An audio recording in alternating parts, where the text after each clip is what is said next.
something like the thoughts won't stop, and I could read "help me" underneath it being crossed out. Is this the part right here that I'm highlighting? Yes. Okay. I read "harmless act." I saw what looked like one body, and my initial concern was that this student's drawing some things that lead me to think he might hurt himself. Okay. So I asked him to explain what's on here, because I didn't want it to just be me interpreting what he wrote. I wanted to hear what he had to say about it. And he told me initially that it was a video game, that he liked drawing video game characters, liked that area of entertainment, and that he wanted to go into video game design. So then I told him, okay, you can tell me that, but let's explain these words. Here you write "the thoughts won't stop." Here you write "harmless act," and here you write, I'd have to look at it, I think it was like "my life is useless" or something like that, where he crossed it out. This part that's highlighted right here? Yeah, and I said, that doesn't sound like a video game to me. So I take it then you didn't accept his explanation of the video game? Not in totality, no, because I wanted to gain more context. So did you make a decision at that point to do something? Well, as he continued talking, he then started talking about things that were going on in his life. What do you mean things that are going on? Well, he mentioned that school's been tough during COVID, that a family member had passed recently. A family dog had died. He said a friend moved away. And as he was talking, I just kept hearing all these themes of sadness. What was his demeanor like? Appropriately sad. It matched what he was saying. Okay. And so at that point, I told him, okay, this is a lot that you've got going on, and I want to make sure that we get you help. And so I told him, when I hear all of this, what I do is I'm going to call a parent. And I asked him, is there a parent you'd rather I call? He told me mom would probably be easier to get a hold of. So I called mom first and left a voicemail. This would have been approximately 20 to 25 minutes after the meeting started. Okay. So at this point, I just decided that it was enough that I wanted to involve a parent. All right. And you said you called mom first and left a voicemail. I did. Did you also call the defendant, James Crumbley? I did, and it was right after leaving a voicemail. I'm not entirely sure if he answered or not. I think he did, but it was almost like there was just air on the other end. Okay. So I wasn't able to leave a message or anything. Mom then called me back a few minutes later, and we talked for, I would guess, 5 or 6 minutes. She was on speakerphone with her son for a brief part of that conversation, and I asked her to please be able to come in, that I had some concerns I wanted to go over. I texted her. Did you specify those concerns? Well, I texted her a picture of the math assignment, and by that time I also then received the email that I think you put up earlier of the math assignment. By this point in time, this was 9:32 a.m. that Ms. Morgan sent it. Was the defendant's son already in your office at that point? Yes. Okay. And then did you have a chance to look at this picture as well? I looked briefly at it, but I was already on the phone with mom at that point. Okay, this is Exhibit 130. This is what we refer to as the original drawing. Okay. And you said you were on the phone with Jennifer Crumbley at that point? Yeah, so I emailed her then the original drawing as well. Okay, so you sent this to the student's mother? Yes. Okay. And did you have a chance to look at this? I did look at it. Most of it confirmed what I thought was under the scribble outs, and I also noticed some words were added. Okay. What words stood out to you? What do you mean? When you said words were added, what did you notice? On the one where he added words, I know he added like OHS rocks, or we're all friends here, which I kind of took as just a 15-year-old writing things. It Okay. didn't So you're referring to this Exhibit 128, some additional words? Yes, he added video game this is, OHS rocks, I think I love my life so much was added. Okay. Things that were facetious. And that was after he was seen with this, is that correct? It was after he created this, Exhibit 130? Yes, it existed in its form as Exhibit 130 prior to the edits that I had seen on the paper. Now, at some point, did both James and Jennifer Crumbley come to your office? Yeah, so I ended up being on the phone with Mom for that 5 to 6 minutes. She stated she was going to try and get Dad to come to the office, and she was unable to. And so during that point, we had about 20 minutes where I was sort of just waiting. During that time, I showed the student the list of resources I was going to give to his parents. Tell me about that, please. It was about a 3-page list of just different mental health services in the area. On it, it gave contact information for them. It gave specialization areas for them. And it gave oftentimes insurance, if it was accepted, if they worked without insurance, anything that they would work with payment plans. Okay. So I wanted him to see what I would be providing his parents. Was the defendant's son with you from the point that you brought him out of class to the point that James and Jennifer Crumbley arrived at school? Yes. Okay. And approximately how long was that? It was approximately an hour and a half. So around, I want to say a little before 10, probably like 9:45, 9:50, I received another call from Mom stating that she was unable to get a hold of Dad and that she would be coming in. Okay. Now, if I told you that we saw surveillance video that indicated you welcomed them, both James and Jennifer, into your office at 10:40 a.m., does that sound right? Yeah, that sounds about right. Okay. Now, what was your expectations of what was to happen at the end of that meeting? My hope was that they were going to take him and either take him to get help or even just to take him to let's have a good day. Let's have a day where we just spend time with you, where we are with you. To take him out of school? Yeah. Did you believe that he could be left alone at that point? I didn't want him left alone. I didn't want to make that decision that he was okay to be left alone. So that's why I stayed with him for as long as I did, until I had parents there. Did you express to the student or his parents that you identified suicidal ideation? Yes, I said that the student, when I asked the student if he had a plan, if he was a threat to himself or others, the student said, his words were something to the effect of, I can see why this looks bad, I'm not going to do anything. So I had all this information, but the student was saying he wasn't going to be doing anything. So when the parents came in, I went over all of the things I had seen over my time with the student. That he expressed the sadness over a dog passing. He expressed that COVID has been hard, that a family member passed, that a friend left. He expressed an argument the night before with parents. Did he tell you details about the argument? No. Did he tell you that he received a gun a few days ago? No. Tell us about the meeting when James and Jennifer arrived. It was initially odd to me that they were both there because I wasn't expecting that.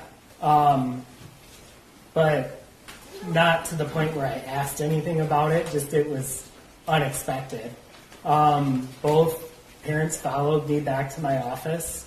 The student, that was the one time he was in there by himself, was when I went out to greet the parents and brought them back.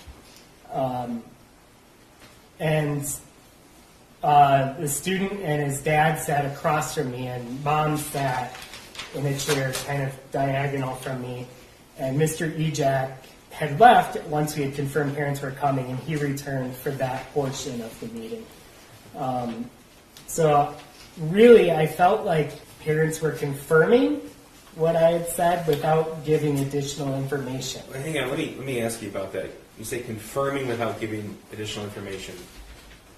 I want to make sure I understand what you mean by that. So first of all, you've had these kind of meetings with parents in the past? I have. Okay. When you say confirming, is that something that would typically happen in these meetings? It could, but oftentimes you may gain additional information. As you know, as a school employee, I had 90 minutes. Okay. He's 15 years old. So did James or Jennifer give you any additional information? No. So tell me what you did and what was said. So to start off the meeting, I asked Mom if she had received the phone call from the previous day and that those events were true. She said yes. I talked about how the student had expressed these different areas of sadness, that his dog had passed, yes. Family member had passed, yep. Friends left. And all of those were just confirmed. Were there any details about the circumstances of the friend leaving and the impact on their son? I didn't know any details about it. No. They didn't share any with you? No. I'm sorry. I interrupted again. Go ahead. It's okay. So a lot of it was, I felt like I was bringing information and they knew it, but I wasn't gaining information. So at that point, I know I handed Mom the list of resources and said I'd like him to get support outside of here. I'd like him to get help and have somebody that he can talk to. And Mom made mention that they would, but they couldn't right away. So I told Mom that I wanted him to get help as soon as possible, today if possible, and was told that wasn't possible. Okay, told by James, Jennifer, or both? By Jennifer. Okay. James, at that time, to my memory, was talking with his son. Do you recall what he said? I remember it, yes. He was looking at the math assignment with his son. When you say math assignment, are we talking about It's this the one? hard copy. So we're referring to this, Exhibit 128? Yes. Okay. And he was talking to his son and mentioned that, you have people you can talk to. You can talk to your counselor, you have your journal, we talk. And it felt appropriate at that time, but... At that point, did he share any details about anything you had discussed? I don't recall any additional details, no. But my concern at that point was that there wasn't any action happening. When his wife said that they can't, did he protest that? No. So you said you had a concern that no action was happening, so what did you decide to do? Well, I told them that with getting help, I said I wanted to see movement on within 48 hours, and then I'd be following it up. Okay. So if the shooting didn't occur, what was your plan? I was going to meet with the student the next morning and see if they had had conversations about it, if they had made some plans to move towards some sort of therapy. And if that didn't occur, what were you going to do? I was going to call Child Protective Services. Now, generally speaking, within Oxford High School, is it preferred to send the student home when an issue arises, or keep the student at school? I'm not sure I understand what you mean with that. So you didn't call the police? As a counselor, I can't send a student home anyway. But you didn't want him to be alone? I didn't want him to be alone. So in this context, my thought was when parents were saying they had to return to work, I wanted to make sure the student was with people. Because my concern was him, was his well-being and his ability to be safe and cared for. Did James Crumbley elaborate at all on the fight they had the night before? No.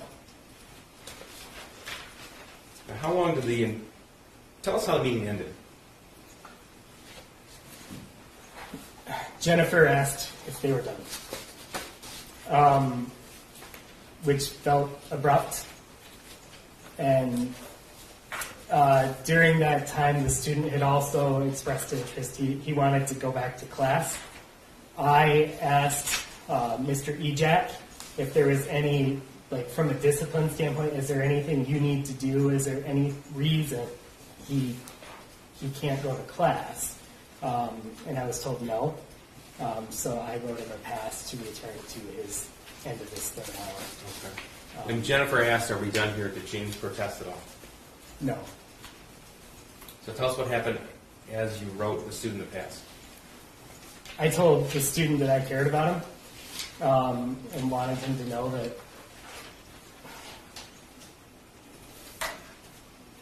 I just wanted him to know that. Did either James or Jennifer say that to him? No. Mr. Hopkins, do you have any knowledge of firearms? Very limited. Would you know what this firearm depicts? What kind of firearm? A handgun. Is that the extent of your knowledge? Yeah. What about this bullet here? A bullet. Just a bullet? And neither James nor Jennifer said anything about the firearm or the bullet? No.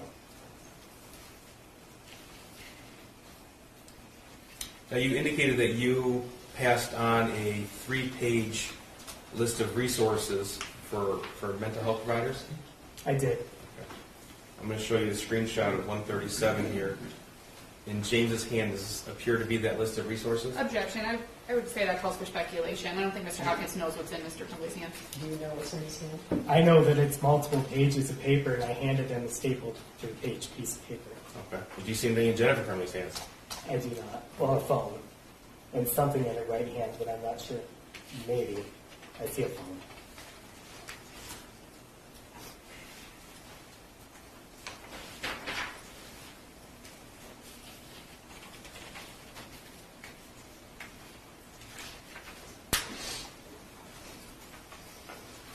Now, in years as a high school counselor, how many times have you had to call a parent in and tell either mom or dad or guardian that you identified suicidal ideation in their child?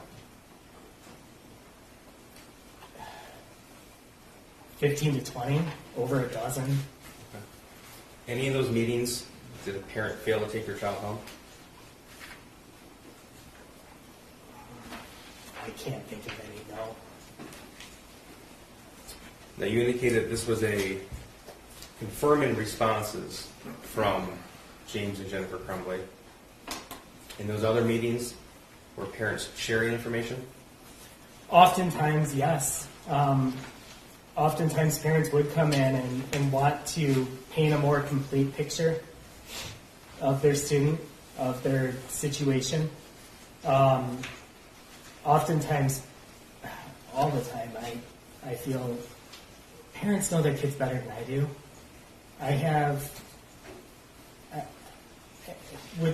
If all I ever did was meet with students, I might have 2 hours a year with each student. Do you rely upon the parent for that information? Absolutely. I've nothing further. Thank you, Jim. Yes, Your Honor. Thank you. Good morning, Mr. Hopkins. Good morning. I'm going to go back to your first interactions with Mr. Crumbley's son. I'm not going to use his name, so if for some reason the way that I'm referring to his son confuses you, just let me know. If we're using too many he's. Does that make sense? Okay, I will do that. Thank you. So your first interactions with Mr. Crumbley's son were in the fall of 2020. Well, fall of 2020. No, it would have been spring of 2021. Okay. So it would have been before the 2021 school year. Yes. And that was for planning his class schedule, is that correct? That would have been the main reason that we would have met with every freshman. And then I had that email that was displayed earlier from his English teacher. The May of 2021 email. Yes. And after that May of 2021 email, you didn't specifically recall having a meeting with Mr. Crumbley's son. I don't have memory of that meeting, no. In fact, you went back and reviewed your records and determined that there appears to have been a phone call. That you called him down to your office? I called into his class and called him down to my office. Okay. But you don't remember ever meeting with him? I don't remember the meeting. You did not contact Mr. Crumbley or his wife after that May of 2021 email? That is correct. So other than discussing Mr. Crumbley's son's class schedule with him, and then maybe meeting with him in May of 2021 about that email, you don't recall any additional interactions with Mr. Crumbley's son before November 10th of 2021? That is correct. In September of 2021, you received another email from a teacher which was displayed, I believe it was Exhibit 199, which would be an email from a teacher talking about a poem. Am I understanding that correctly? Yes, that he had a class assignment of writing an autobiography poem. And he had said to that teacher he'd made some concerning statements in that poem. Yeah, so if I can give a little more context to this was actually a Spanish class, so the poem wouldn't have even been in English. Okay. So he used words in Spanish? That is my understanding after talking to the teacher. And the Spanish teacher had concerns about the Spanish words that he used? That is my understanding based on the email. I also followed up with the teacher and gained further context about it. Right. And as a result of gaining further context, you were not concerned? Because the teacher lowered the level of concern for me, yes. So even though your response that you were going to catch up with Mr. Crumbley's son, even though that's in the email, you didn't actually meet with him because you had the conversation with the teacher? That is correct. Again, you didn't notify James Crumbley or his wife about the teacher's concern in September of 2021? No, I did not. And you didn't forward them the email? No. And that was because in your mind, based on the information that you had, there was nothing to be concerned about? Well, I just gained further context from the teacher and made the decision based off of that information. And had no concerns? I think that you're putting those words in to make it a little more extreme, but what I would say is I gained context and made a decision based off of that. And if you had been concerned, if you had had sufficient concern, you would have reached out to Mr. Crumbley or his wife? If it had raised the level of concern where I felt I needed to, I would have, yes. So then on November 10th of 2021, you received another email from a different teacher? From the same teacher. Oh, thank you for correcting me. It was the same teacher. She asked you to check in with Mr. Crumbley's son on November 10th. She said he might need to speak with you. And she said that she believed he was having a hard time? She said he's having a rough time right now. He might need to speak with you. The next day you responded and indicated that you would check in with him. Later that evening, after the school day was over, I responded, I believe. So you obviously couldn't have met with him that day because the school day was over, correct? She sent the email at the end of the school day, and I responded approximately 2 hours after the end of the school day. So you couldn't have met with him that day because the school day was over. Is that fair? He would not have been there. So you would have met with him the next day? Yes. And do you believe that you did meet with him on November 11th? Yes. You spoke with him in the hallway? Yes, I caught him in between classes. You simply told him that you were available if he needed to talk? Yes. There was no further discussion with him at that time? No, because the way the email was written was that he might need to speak with you. So I just wanted to let him know that there was an opening if he wanted to speak with me.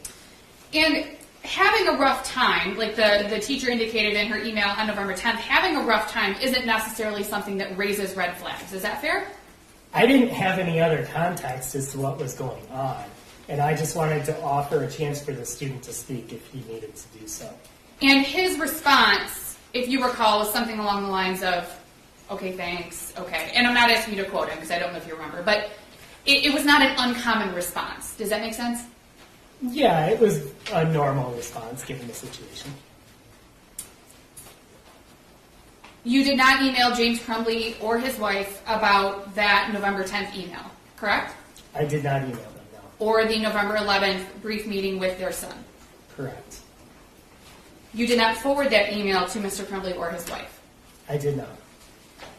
So then the next interaction that you had with Mr. Crumbley's son was on November 29th of 2021, and that was a Monday, if you recall? Yes, that would have been a Monday.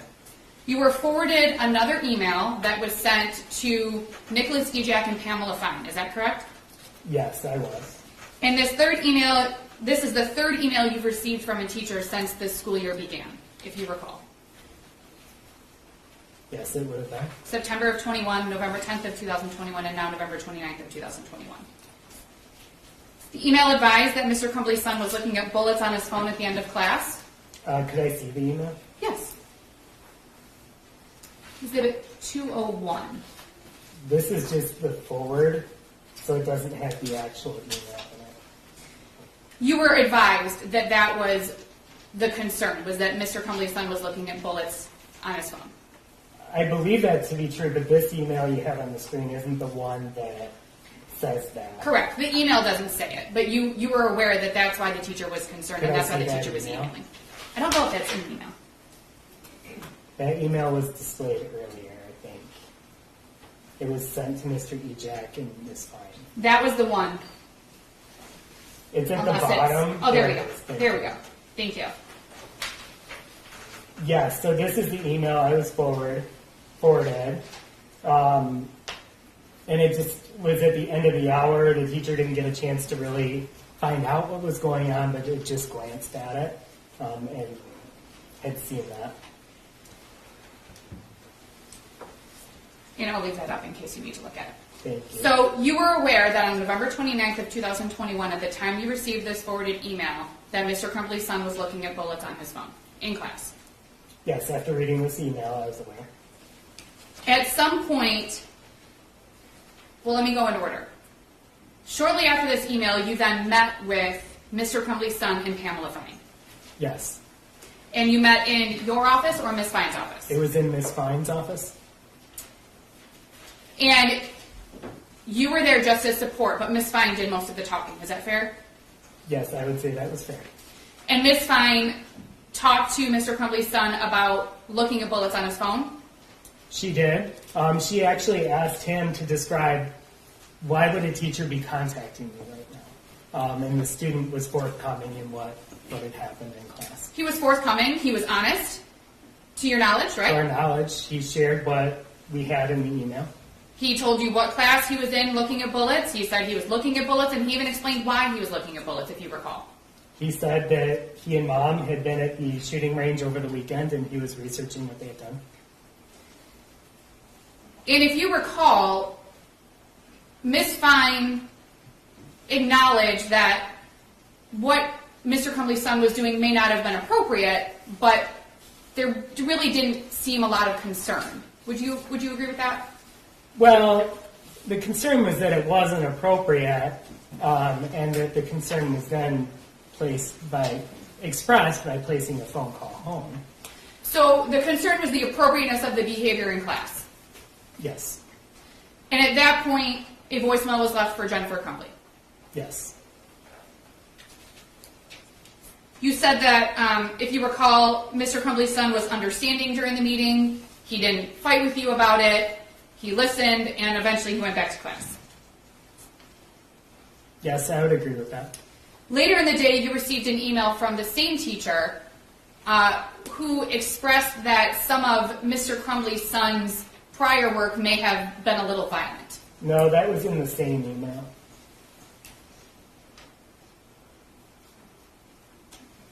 It's in the same email? It is. Or was it in an email sent later in the day? No, it's in the same email from that morning. It was up on the screen. It's at the bottom of it. The one that was originally sent to Mr. Ejak and Ms. Fine. Yes. That was later forwarded to you. Yes. You didn't see any of those assignments prior to meeting with Mr. Crumbley's son. That is correct. If you had seen those assignments, it probably wouldn't have changed your approach to the meeting, correct? Because the approach was really more about the appropriateness of the behavior. Is that I fair? mean, it's a hypothetical of what we would have done. We acted on the information we had. And the information that you had was that he was looking at bullets in class. Yes.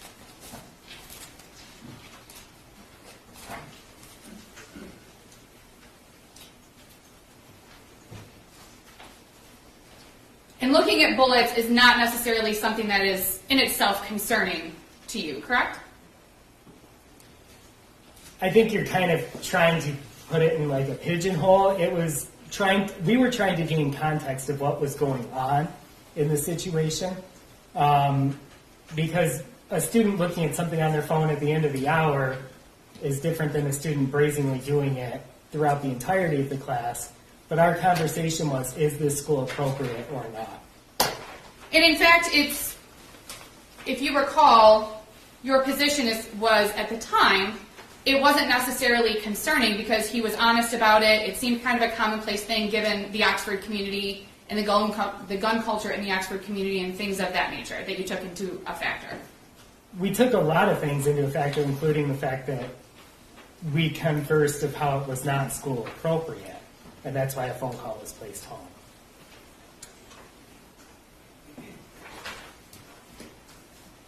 As I just indicated, the Oxford area was and may still be a hunting community if you know. Okay? I'm asking. People hunt who live at Oxford. In 2021, you would classify it as a hunting community. I would say that there are people who are hungry, yes. Activities with guns were a common hobby in 2021, if you know. I mean, there were people who had guns as a hobby, yes. It was common for students to be interested in guns I'm sure there are students who are interested in guns. and to go to the shooting range. Yes, students would go to the shooting range. Yes, I'm just going to object to make sure that the witness is speaking with personal knowledge. It appears counsel is asking him to give general speculation. Well, if he knows, if you know, you're not familiar with guns yourself, it sounds like. So just if you know. Okay. Students going to the shooting range isn't viewed as unusual or concerning in and of itself. Is that correct? I think that you've got to have context with all of these. Right, and I'm just asking, in and of itself, a student going to the gun range, the shooting range, is not concerning in and of itself. It depends on the context. Because the student weightlifting is not concerning in and of itself unless they're doing it inappropriately, right? So you're taking something that's a broad statement that can have a wide context. And on November 29th of 2021, Mr. Crumbley's son told you and Miss Fine that he'd gone to the shooting range with his mom the weekend before. Correct. That in itself was not concerning to you. He did it in a way that was appropriate.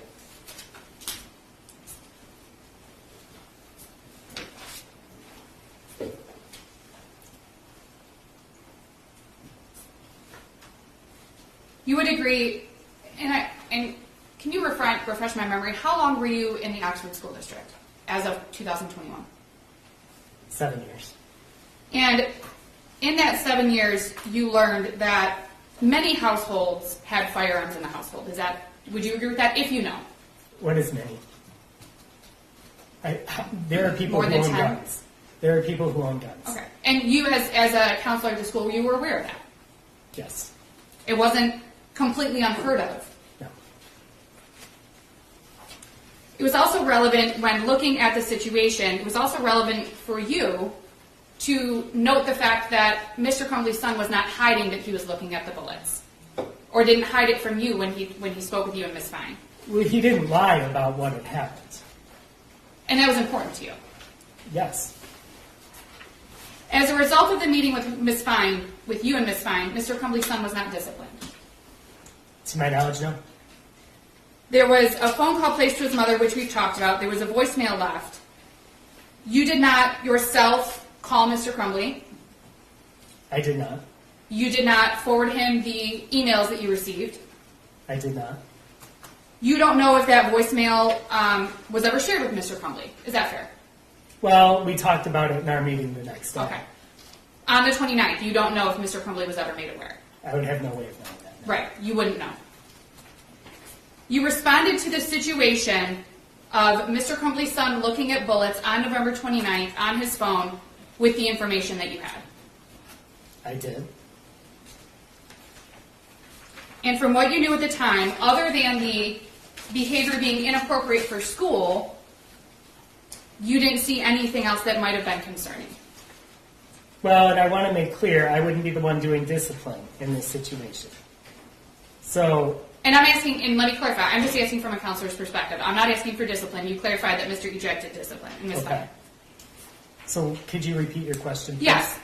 As a counselor, on November 29th of 2021, you didn't see anything overly concerning about what we've just talked about with looking at bullets on the phone. That the focus was more that looking at bullets on his phone was inappropriate for school. So, are you asking from a mental health standpoint, did I see anything concerning? Not really. I don't know that you're a mental health professional. I mean, you're a school counselor, and you do have some training and Sure. education in that. I'm not asking for you to go anywhere outside of your education and experience. Just as a high school counselor, sitting in Ms. Fine's office with the information that you had, you didn't see a bunch of red flags. We've talked about, and let me give you some, let me go over it a little bit. You've discussed that you know that there are households in Oxford that have firearms in them, right? Yes, there are. You know that people in Oxford hunt. Some do, yes. You know that students are interested in guns. Some can be, yes. You know that students look at bullets. We had one student who did that in that situation, yes. You know that student, Mr. Crumbley's son, was honest about looking at the bullets when he was asked about it. To the extent of our knowledge, yes, he was. He told you that he'd gone to the shooting range with his mom Yes. the weekend before. Yes. Those things were not concerning to you. Taking those things in a vacuum is why we called home. That's why Ms. Fine called home. And she said, we had this meeting, we told him it's not appropriate, he understands, no need to call back unless you have questions, right? I don't remember the exact voicemail that was left. The voicemail was not, we need you to come to school right now. To my memory, it was not, but again, I don't remember the exact voicemail that was left. On November 30th of 2021, you received another email. It's this one, Exhibit 202, which was from another teacher who was talking about Mr. Crumbley's son looking at a video of a guy gunning people down. Correct? Yes, so this teacher was a co-teacher in that same first hour class. From the day before? Yes. Okay. You reviewed that email on November 30th of 2021. I did. You made the decision to, I think you said you didn't see it for about 20 or 30 minutes. I didn't. I was on the phone, and I actually responded to it while I was on the phone. And then upon ending that conversation, was going to go meet with the student. And this is the fourth email that you've received about Mr. Crumbley's son since the beginning of the 2021 school year. Yes. The third email in 2 days.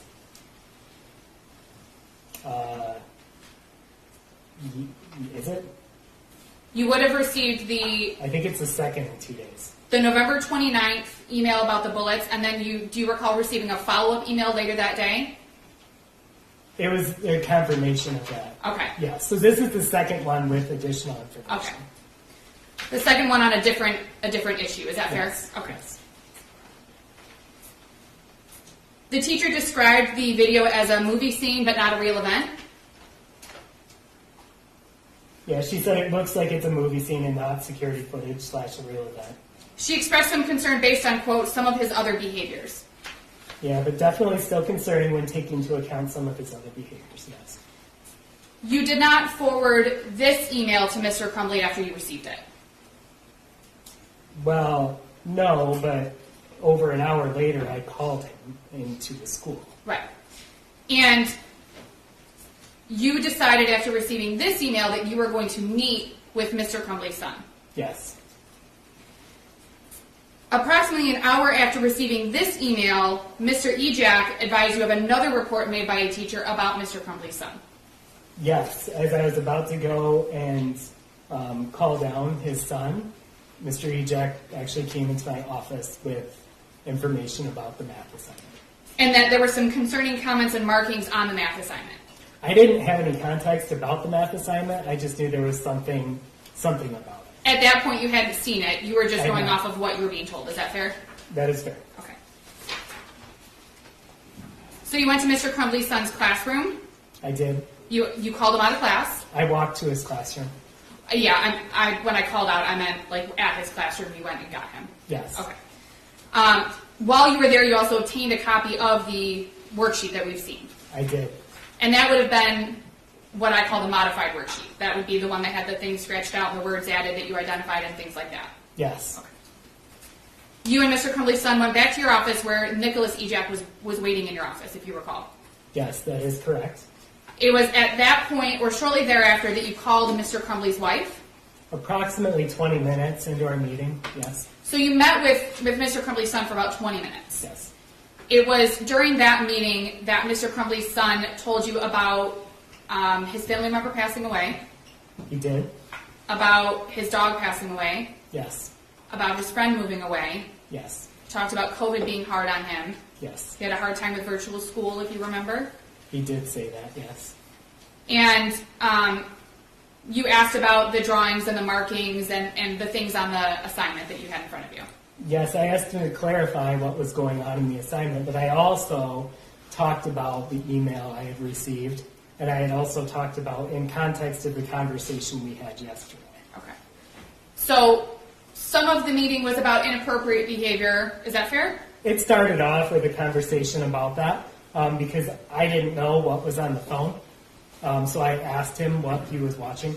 Okay. And then we talked about, look, we just had a conversation yesterday about appropriate behavior in class. This feels like the same thing that we're dealing with here.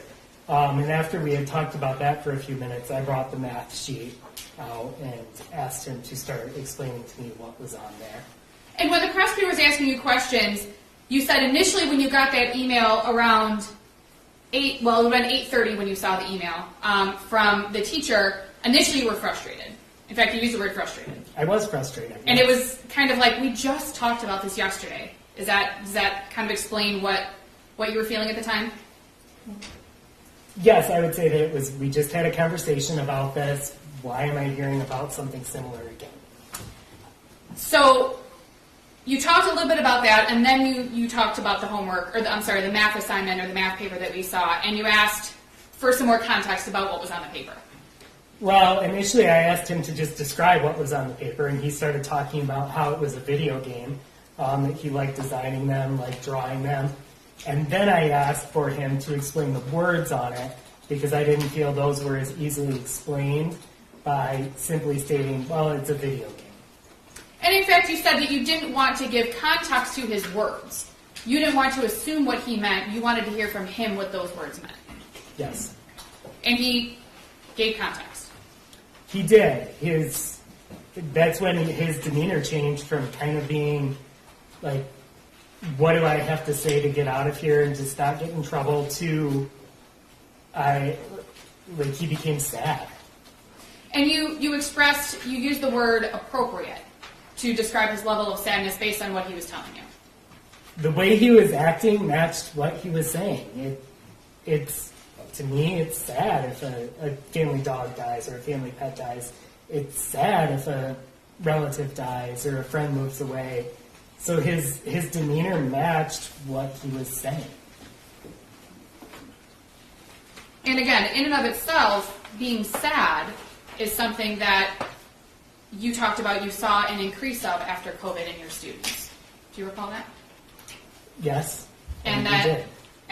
that was not, again, in and of itself. And I'm not asking you to, I'm not trying to trick you by asking these questions. I'm not trying to give meaning to something that isn't there.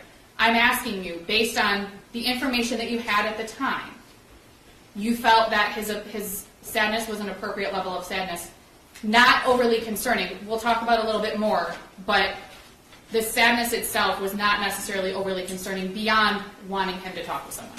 Appropriate and concerning are two different things. Okay. When I say appropriate, I mean it matched with what he was saying. Something can be an appropriate response, but also be heavily concerning, right?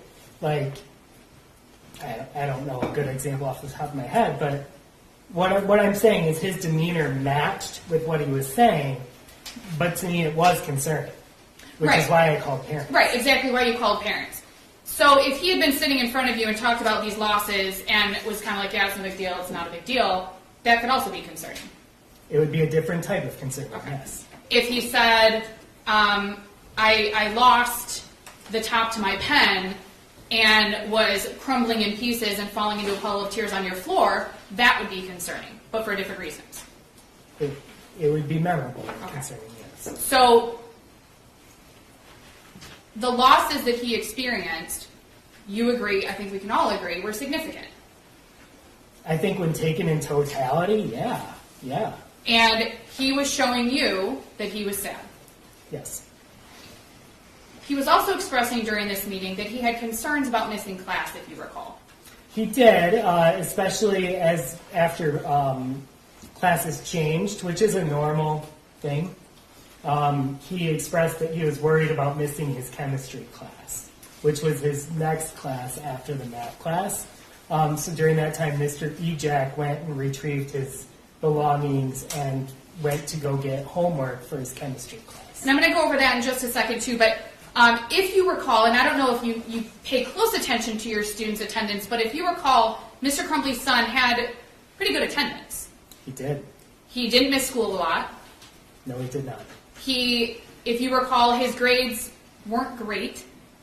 No, but he was on track for graduation. He was passing. I believe he was failing one class at the time, and it was not by much. So he was close to passing all of his classes. One of them he was failing, but close to passing. Yes. So his attendance and his grades obviously were not overly concerning to you.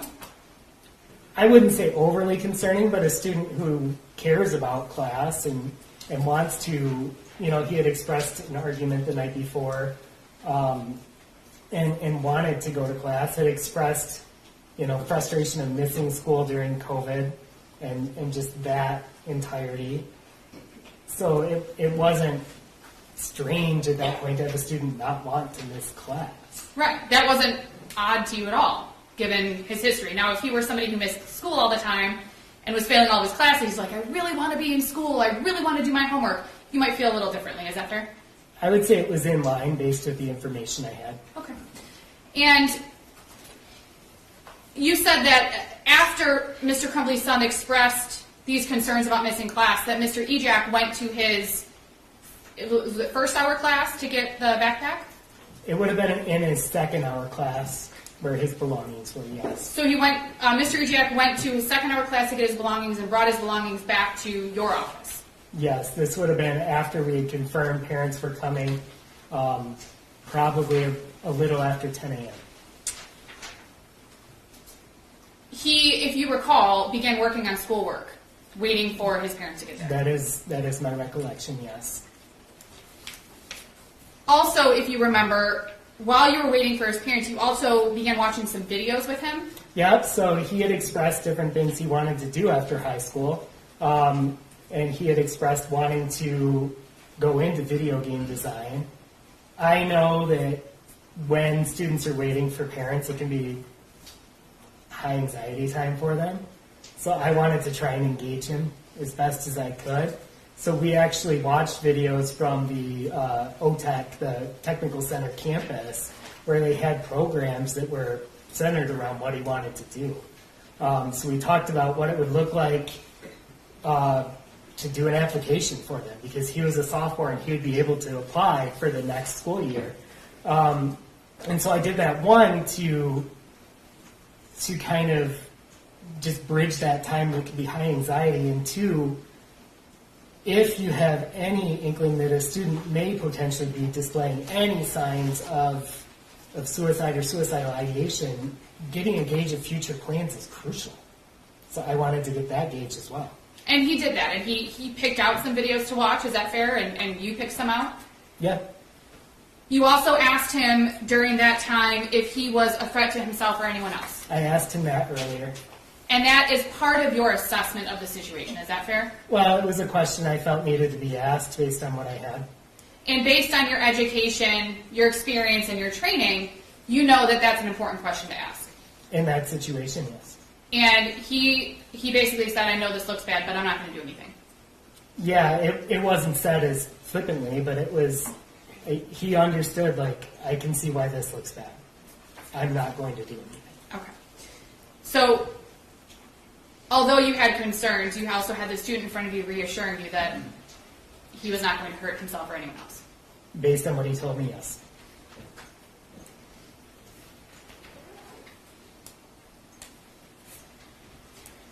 Mr. Crumbley and his wife arrived at approximately 10:30. I think that there was some time lag between them getting to the school and actually getting into your office of about 10 minutes, if you recall. Okay, I don't know when they arrived at the school. I know when they arrived to my office. Their son was in your office when they got there. Yes.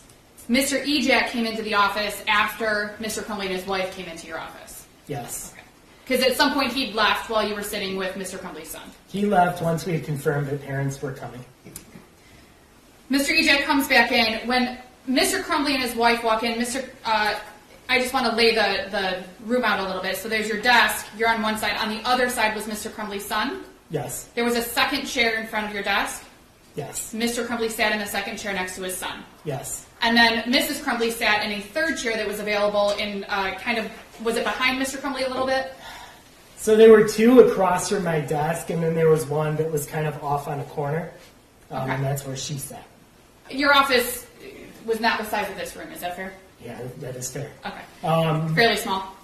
It's not small. It's a decent sized office, but it had space where there were two seats across from me, one seat kind of on the kitty corner, a door, and then some space kind of off to what would have been my right as I was sitting in my office. And Mr. Ejak would have been kind of off to your right, is that fair? Yes. Okay. So he wasn't sitting in one of the 3 or 4 chairs with your chair. He was kind of off to the side. That is correct. You testified when the prosecutor was asking you questions that while you were talking with Mrs. Crumbley, that you recall Mr. Crumbley was interacting with his son. I do. You said that Mr. Crumbley looked at the math assignment, the modified math assignment, because that's the one that you had, that he looked at the modified math assignment with his son. That is correct. They looked at it together, and that he showed concern for his son. Yeah, it felt like he was interacting with his son, and that he mentioned some things that were available for his son. And we'll talk about that in just a minute. You felt that Mr. Crumbley's interactions with his son, that he was showing the appropriate level of care and caring for him at that point in your office. Yes, on the surface level, yes. Yes. You confirmed that Mr. Crumbley's son had gone to the shooting range the weekend before. I did. You confirmed that he'd had those losses. He lost a family member, his family dog, and a friend had moved away, that he experienced all those things in the year of 2021. I also asked, and he had mentioned an argument the night before as well. And they told you about the argument. They confirmed that there had been a disagreement, yes. It's not uncommon for 15-year-olds to argue with their parents. Is that fair? In a surface level statement, yes, that can happen. Mrs. Crumbley also confirmed that her son had struggled with virtual school during COVID. She did. And that confirms what Mr. Crumbley's son had also told you about not liking virtual school. Yes. You told Mr. Crumbley and his wife that, well, let me back up a little bit. You told the prosecutor that your hope was that Mr. Crumbley and his wife would take their son out of school, either get him to see someone to talk to, or to go have a really fun day. My words to them were I'd like him to get help as soon as possible today if possible. And so you expressed to them that you wanted him to get help as soon as possible today if possible. Yes. And Mrs. Crumbley said, we can't do today, we have to go back to work. Yes. They assured you, though, or at least you felt assured, that they were going to get him help. They were not against it, and they made it seem as if there would be something that they would be willing to do. Okay. So you handed these 3 sheets of paper to one of them. They didn't toss it in the garbage, right? Not in front of me, no. Right. They didn't scoff about it and say, we're not doing this. They took the paper. Right. So you had no reason to believe that they weren't going to get their help, either at some point, get their son help, either some point that day or as soon as possible. Based on the conversation, no, but that's also why I planned the follow-up meeting with the student the next day, was to ensure that there was some movement. And you planned the follow-up meeting kind of in and I don't mean this in a disrespectful way, but you kind of planned that in your head, like this is my next step. Yes. Okay.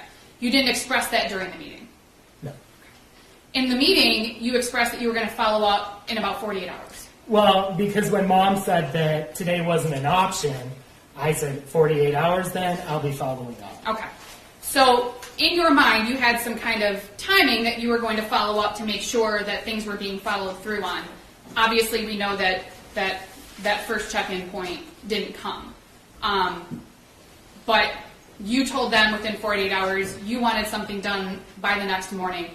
And based on your meeting, you didn't have any reason to think that Mr. Crumbley or his wife were not going to follow up.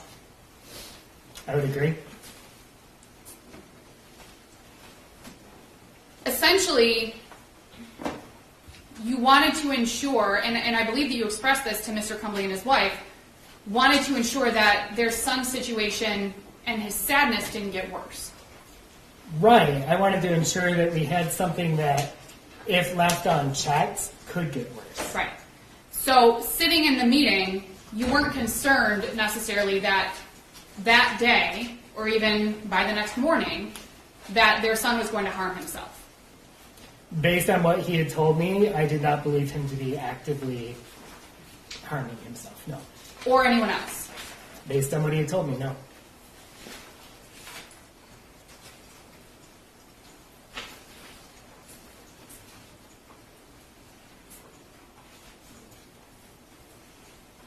Mr. Crumbley's son expressed that he wanted to stay in school. He did. He wanted to stay in school for some of the reasons we've discussed. He didn't like virtual school. He wanted to make sure he could stay up with school. He didn't want to miss class. These are some of the reasons that he gave you. Yes, those were some of the reasons. He really just said that I struggled with virtual school. I want to make sure I'm staying on top of what I have to do. And that wasn't concerning to you, that he wanted to stay in school. No. Obviously, it's not concerning, right? In that situation, no. It's not, but given the context of what I was hoping, you take the kid's desires into consideration, but at the end of the day, you want a team making that decision. And if you recall, you had just had 2 virtual days of school, I think the week before. Yes, leading up to Thanksgiving, we did have days that were virtual. And we talked about this a little while ago. To your knowledge, if you recall, and if you don't, just please tell me, he'd only missed 1 day of school that school year. I know he had good attendance. I don't remember the exact days. With Mrs. Crumbley expressing that she and Mr. Crumbley had to return to work that day, and Mr. Crumbley's son expressing a desire to stay in school, you felt that it was okay for Mr. Crumbley's son to remain in school. I felt that I was not given full options at that point, because really what I was left trying to decide between was I had parents saying they have to return to work. I have a student that I don't want left alone. And so that's when I asked Mr. Ajak, is there anything from a discipline standpoint, is there any reason he can't stay in school? Is there anything you need to do? And then I made the decision, I made a judgment call based on what I had, is I didn't want a student potentially home alone. So based on the information that you had, you decided that it was okay for him to remain in school. I decided that that was the best decision I thought I could make on the information. Okay.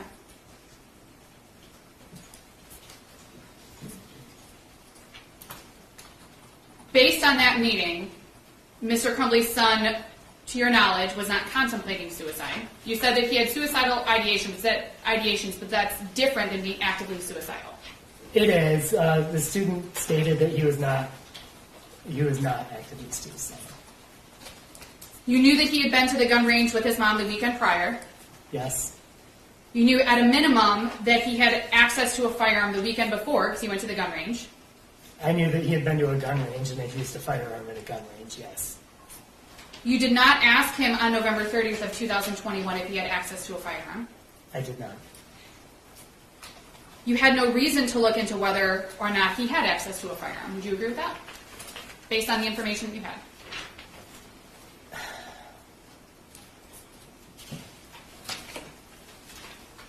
It's easy to go in hindsight on a lot of things.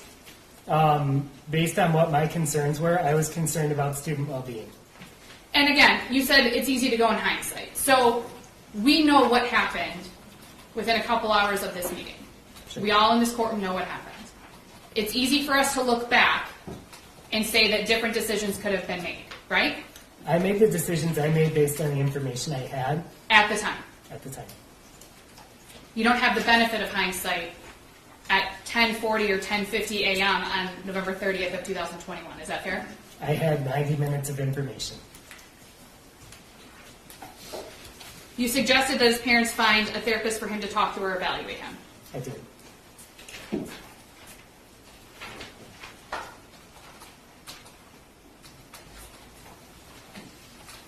You have had experience with parents who have refused to provide mental health treatment to their child. Is that accurate? Do you recall that?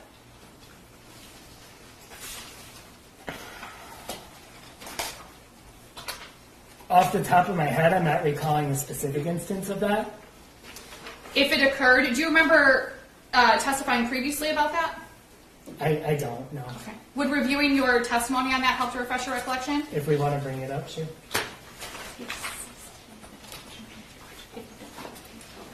May I approach your Honor? Sure. Thank you.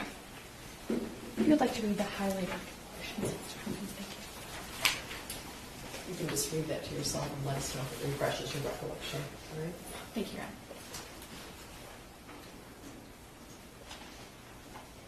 Yeah, so I had asked, like, if it's occurred, and I say it's not overly common, but I'm sure it does happen. But I'm giving a for instance of what we would do in that type of situation if it were to happen. May I approach your Honor? Sure. Thank you. So reviewing, based on what you just said, reviewing the transcript has helped to refresh your recollection. Well, what I'm stating in the transcript is in a situation where that could happen, that what we would do is involve CPS and make sure that the student is receiving ordinary care. In fact, the question was, You told the jury what CPS is. Child Protective Services would be involved if that situation were to occur. in fact, the question was, thank you, okay. Had you ever dealt with a kid at school who you felt needed psychiatric care and yet the parents didn't provide it in some fashion or another? Your answer was yes, that had occurred. And then I go on to explain what would happen in that type of situation. Right. You said it's not overly common. It does happen. If it did happen, this is what we would do. Correct? Correct. And I know I've asked this a couple of times, but you didn't have any reason to believe on November 30th of 2021 that James Crumbley or his wife were not going to follow through and obtain a therapist for their child to talk to. I didn't have enough time to know if that would happen or not. Given our context of our conversation, no, I didn't have reason to believe that at that time.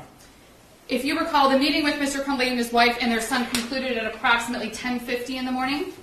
That sounds about right, yes. Their son left the room first, if you recall, and went back to class. Yes. The shooting occurred began at approximately 12:51 p.m. that day. Okay. After you heard that there was a shooter at the school, you did not immediately suspect that it was Mr. Crumbley's son, if you remember. I did not. In fact, you didn't suspect that it was Mr. Crumbley's son until you looked into his attendance after the shooting. Correct. This is also after Mr. Crumbley's son had already been arrested. Quite a bit after this. I'm going to talk about just a few things. Just go back to your direct testimony with the prosecutor.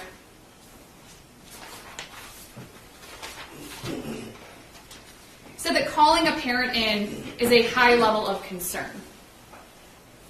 Yes. And that could be a concern for appropriate behavior. It could be, yes. It could be a concern for the student's well-being. It could be. It could be a concern that the student needs immediate care or help. Yes. It could be for any number of reasons. A high level of concern is dependent on the situation. Is that fair? Yes, I would agree.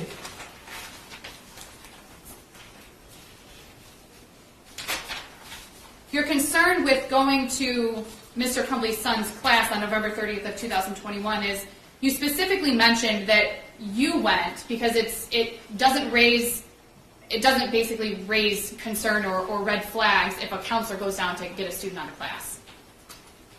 Yes, that is true. And I had very little information at that point as to what was going on. So I wanted to make sure to do it. And I knew that the dean wanted me involved in a conversation. So I knew that student support was at least a potential plan at that point. When you were discussing, you said that you told Mr. Crumbley's son while you were meeting with him before his parents got there that you wanted his parents to get him help. Do you remember discussing that with the prosecution? I do. At that time, Mr. Crumbley's son didn't say, "Thank goodness, I've been begging my parents for help and they haven't given it to me." I'm not sure many students would. He didn't say, "I'm glad you're going to ask them because I've asked them and they didn't listen."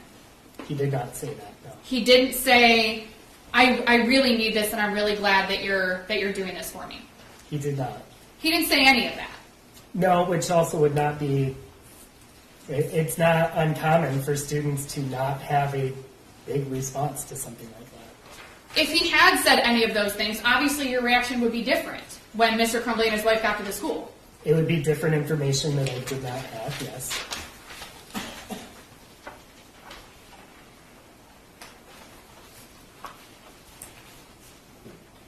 And when Mr. Crumbley and his wife were at the school, they also didn't say anything about, or Mr. Crumbley didn't say anything specifically about,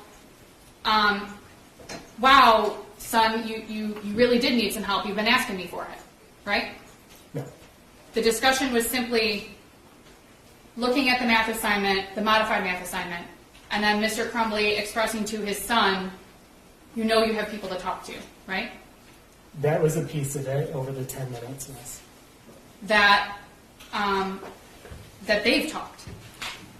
Mr. Crumbley and his son have Yep, spoken. he did say that they talked.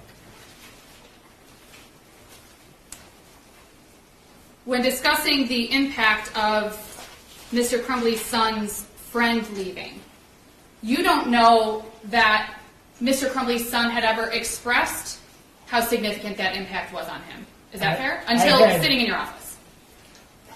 I had very little context, even when he was in my office, over what that was. All I knew is that a friend had left recently and moved, and that was hard. You indicated on your direct testimony with Mr. Keese that Mr. Crumbley mentioned you have people you can talk to, we talk, and then mentioned something. Your testimony was that his son mentioned something about a journal, or I'm sorry, that Mr. Crumbley mentioned something about a journal. Mr. Crumbley's statement to my recollection was, you have your counselor, you have your journal, we talk. Mr. Crumbley didn't say your journal, you know, the one that's in your backpack. No. He didn't say the one that you always keep with you. No. He didn't say a color. No. He didn't describe it at all. No. So, to your knowledge, based on that conversation, you can't say that Mr. Crumbley's son knew what his son's journal would look like if he had a journal, based on that conversation. No, I had no knowledge beyond that there was an existence of some sort of journal.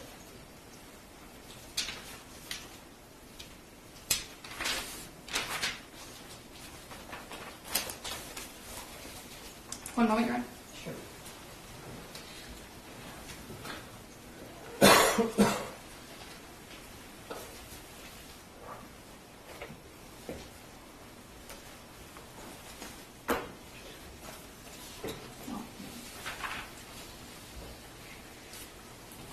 Mr. Hopkins, you made decisions on November 30th of 2021 based on your education, your training, and your experience, correct? That was a piece of it. Also based on the information that you had in front of you, That was a majority of it. which included 4 emails from teachers in approximately 2 months regarding Mr. Crumbley's son, That was a part of it, yes. concerns that those teachers had raised, Yes, that was a part of it. much of which you did not share with Mr. Crumbley prior to that November 30th meeting. Is that fair? Correct. It was shared during the meeting. Based on all of these things, you did not believe that Mr. Crumbley's son was an immediate danger to himself, I did not believe that, no. nor did you believe that he was a danger to anyone else. Based on the information I had now. I have no further questions. Read that. Thank you. Mr. Hopkins, it appears that information and context would be important to you in these kinds of meetings. Yes, it would. Okay. Now, did James Crumbley tell you that November 30th wasn't the first time that his son asked for help? No. Did James Crumbley tell you that his son asked for help in April of 2021? No. Did James Crumbley tell you that, despite that, never once was an appointment with a medical health provider set up? No. Did James Crumbley ever tell you that as early as June of 2021, his son had obtained his own firearm? No. Did James Crumbley tell you that his son had been begging for a 9mm firearm? No. Did James Crumbley tell you that his son actually sent him a screenshot of a 9mm for sale a few weeks before the meeting? No. Did James Crumbley tell you that his son actually obtained a 9mm just 4 days before this meeting? No. Did James Crumbley tell you that the 9mm he obtained looked identical to the 9mm that he drew right here on this picture? No. Did James Crumbley tell you that he worked for DoorDash, he hadn't begun work that day, and he could have taken his son home? No. Did he tell you that when his son was talking about his friend leaving, it was actually his only friend? No. So you took what you learned from the defendant's son, you described those losses he felt as significant, I did. and that's without knowing all of that information? Yes. You mentioned that you would hope that a decision about a student would be made by a team. I did. Who's on the team? The student, the parents, and any caring adult at the school. And did either James or Jennifer Crumbley share any information with you? I did not. Had they of, what would you have done? Objection, Your Honor. Speculation. She asked the same question on cross. Did you ask that question? She asked, what would you have done, talking about calling CPS and such. I no, actually, that was related to if they had. She asked if they had not obtained treatment for their son Yes. by the following day or within 48 hours. If they had refused, actually, if they had refused to obtain mental health treatment, what would he have done? Not. I'll rephrase, Judge, that's fine. Mr. Hopkins, you testified earlier that your plan was to call Child Protective Services within 48 hours, Yes, and that's based upon just the information that you learned from the defendant's son. it is. Would this meeting have ended differently had you known all the other information that we just went through? Objection, Your Honor. Speculation. I think it does call for speculation. I believe he can offer a definitive answer here, Judge. A definitive answer about what would have happened if they had not contacted a therapist. Is that what you mean? No, Your Honor. He's asking about a definitive answer for what Mr. Hopkins would have done if there had been additional information. And Your Honor, can we approach? Can we approach, please? Okay, can you turn off your mic?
Possibly.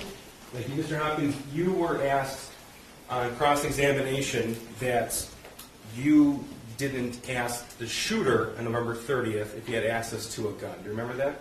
I do. And your response was what? I did not. Okay, and did you have reason to ask him about that? At that time, I didn't feel I did. And you were asked about the shooter's recitation of what happened at the shooting range with his mother. Are you stating I asked that? No, you were asked that. Oh, by Cross. Okay, so you learned on November the 29th and November the 30th that the defendant's son went to a shooting range with his mother that prior weekend. I did.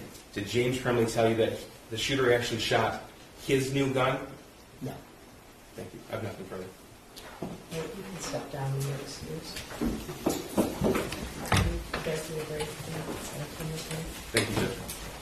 So about a 10-minute break. All rise for the jury.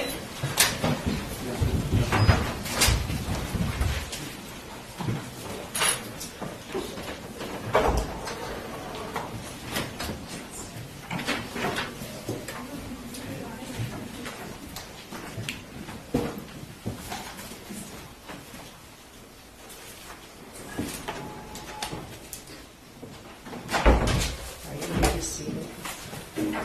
What's the next one? I'm going to find out right now, Judge. We have somebody traveling in, so I want to make sure it's here. All right, so about 10 minutes. That'd be fine, Judge. Thank you. If you could all just remain seated, please.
Oh, thank you.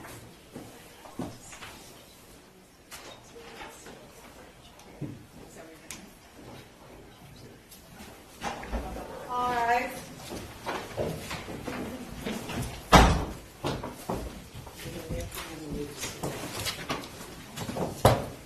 It's honestly 10 after 11, 10 after 10.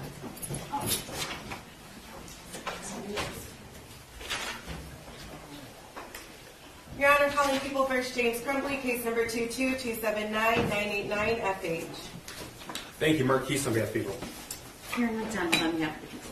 Good morning, Your Honor. Mario Lehman on behalf of Mr. Crumbley, who is standing to my left. Ready for the jury? Yes, Your Honor. Judge.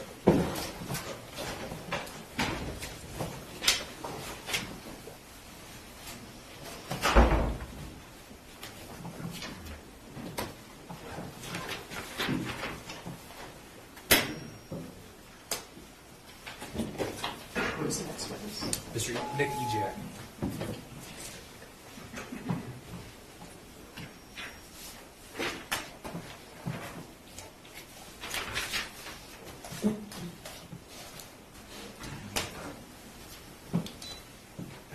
This one doesn't go on automatically.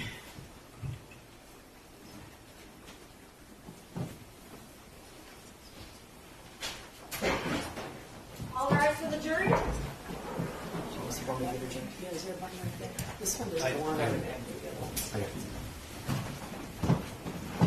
Is there one on the back? Yes, sir.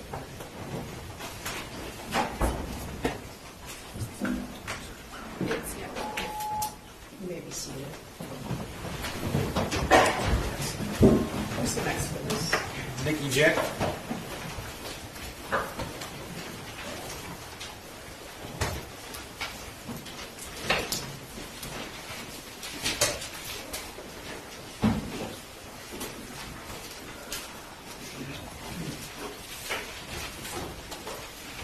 Good morning. Could you raise your hand? You swear or affirm the testimony about to give is the truth, so help you God. Thank you. Okay, could you step up and have a seat?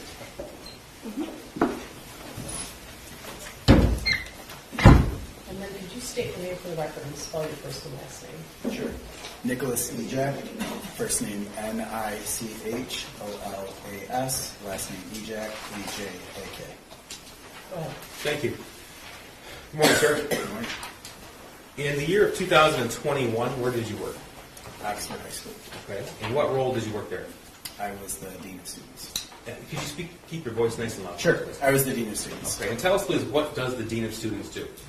So the Dean of Students is primarily responsible for student code of conduct, so behavior and discipline, overseeing the attendance of the school, academic intervention, behavior intervention. Okay.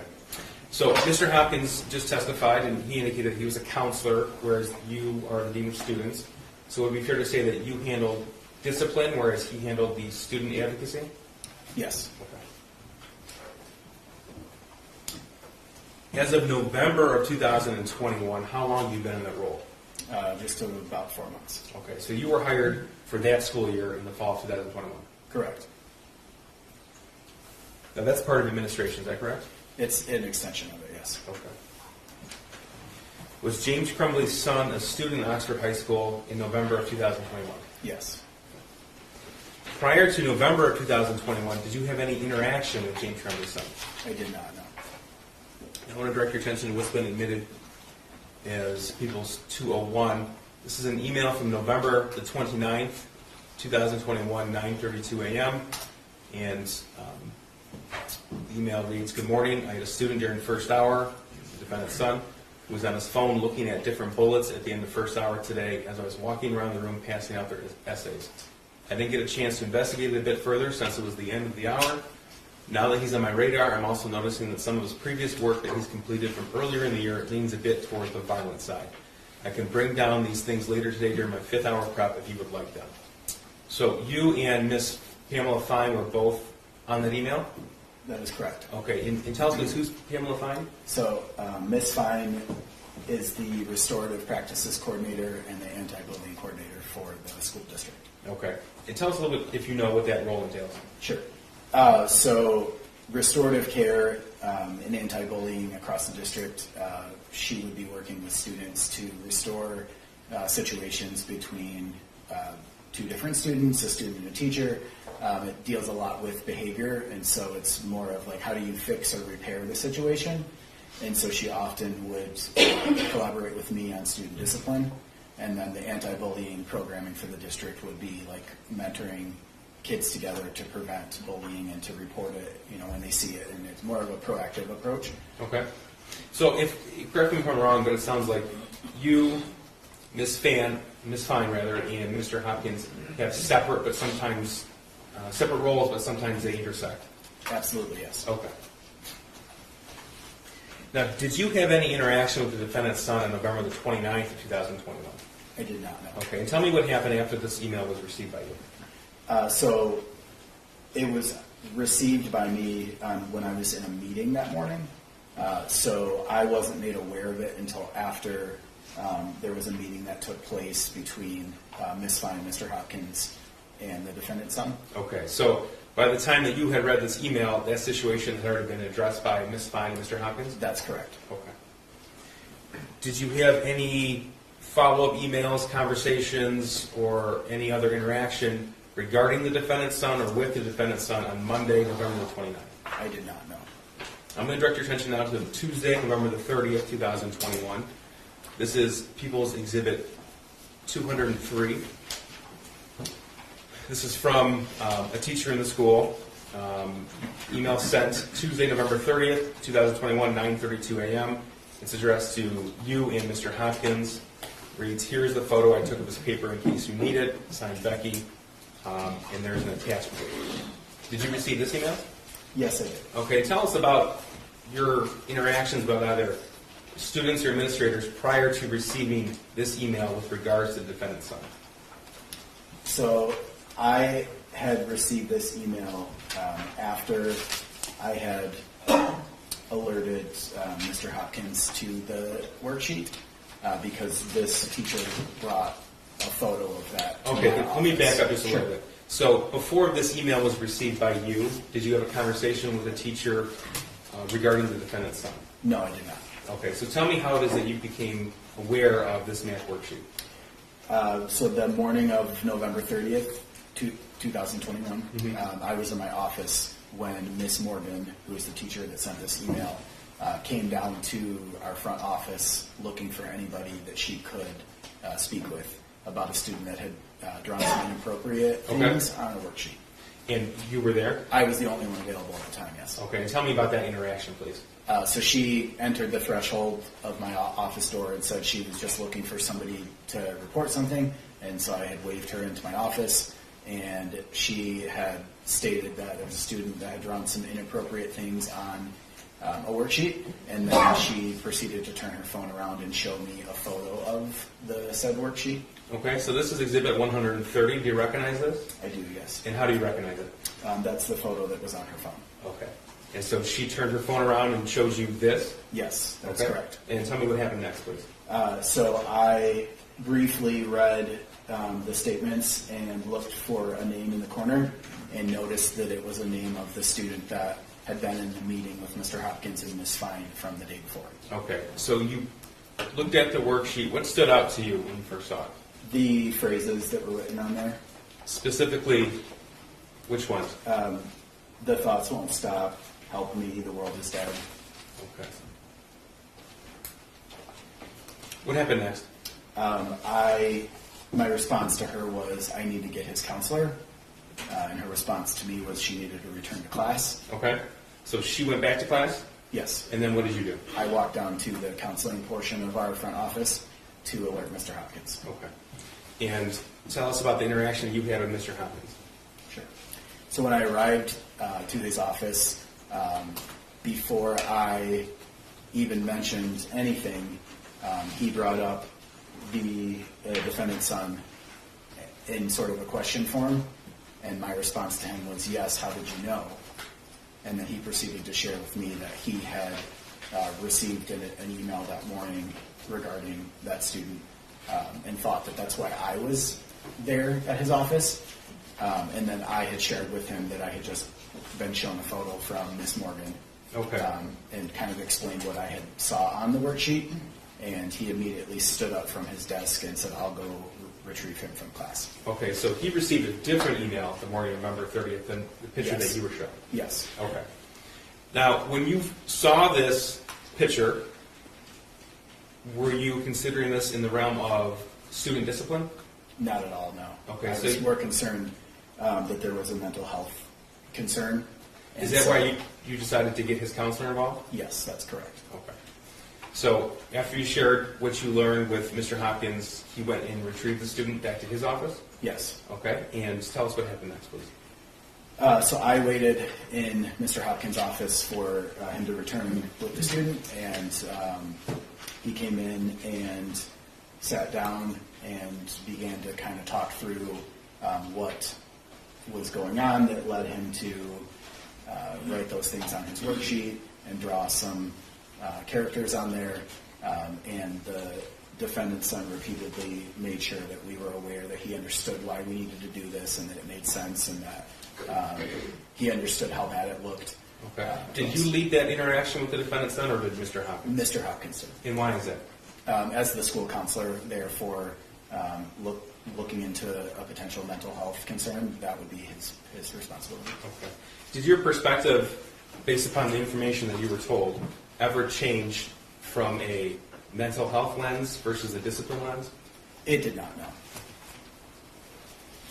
So tell us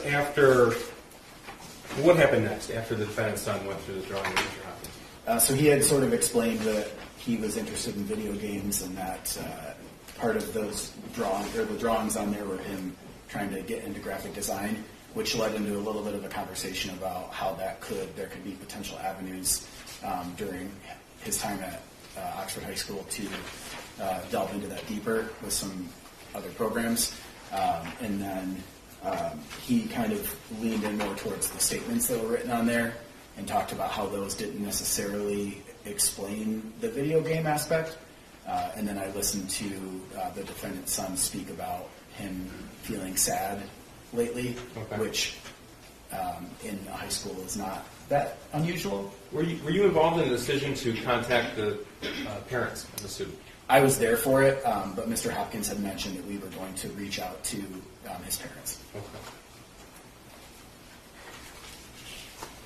At some point, did you leave Mr. Hopkins' office? Yes, that was after we were able to speak with a parent on the phone, and so I left to retrieve the students' belongings since our class periods had changed. Okay. At that point in time, COVID protocols were still in place? Yes, Okay. Did students carry their backpacks with them? yes, So you retrieved the defendant's son's backpack from the class that he was in and brought it to Mr. Hopkins' office? that is correct, yes. And did the defendant's son stay with Mr. Hopkins until his parents arrived? Yes. All right. Were you there in Mr. Hopkins' office the entire time, or did you come back in? No, I came back in once the parents had arrived for the meeting. Now, what was your expectation of what was to happen that day after the meeting with the parents? My understanding and expectation was that, based on the recommendation from the counselor, that the student would be leaving that day, based on prior experiences at schools where parents are called in to talk about student mental health. Typically, they leave when it's suggested that they leave. With the student? Yes. You were there for the... how long, first of all, how long did the entire meeting last between James and Jennifer Crumbley and Mr. Hopkins and yourself?